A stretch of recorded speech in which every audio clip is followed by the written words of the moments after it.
क्योंकि उसे रूप गंध रस का पता नहीं है। 2 वर्ष से लेकर के 10 वर्ष तक की कन्या, जो कन्या पूजन के लिए बताई गई है देवी भागवत में। कुमारिका तु सा प्रोक्ता 2 वर्षा या भवेदिह, त्रिमूर्तिश्च 3 वर्षा च कल्याणी चतुरंबिका, रोहिणी 5 वर्षा च 6 वर्षा कालिका स्मृता, चंडिका 7 वर्षा 8 वर्षा च सांभवी, 9 वर्षा भवे दुर्गा सुभद्रा 10 वार्षिकी। मतलब कुमारी कन्या वह कही गई है जो 2 वर्ष की हो चुकी है। कुमारी 2 वर्ष की कन्या को कुमारी कहते हैं। 3 वर्ष की कन्या को त्रिमूर्ति, 4 वर्ष की कन्या को कल्याणी कहा गया, 5 वर्ष की कन्या को रोहिणी, 6 वर्ष की कन्या को कालिका, 7 वर्ष की कन्या को चंडिका, 8 वर्ष की कन्या को सांभवी, 9 वर्ष की कन्या को दुर्गा और 10 वर्ष की कन्या को सुभद्रा कहा गया है। इसलिए 2 वर्ष से 10 वर्ष तक की जो कन्या हैं उनका पूजन करना चाहिए।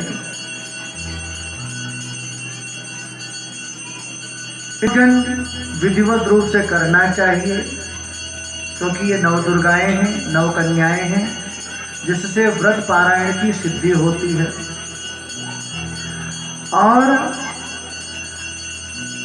जो नवरात्र पूरे नहीं रख पाता, उपवासे हासक्तानां नवरात्र व्रते पुनः उपोषण त्रयं प्रोक्तं यथोक्त फलदं नृपः, सप्तम्यां च तथा अष्टम्यां नवम्यां भक्तिभावतः, श्रीरात्रकरणात् सर्वफलं भवति पूजनात्।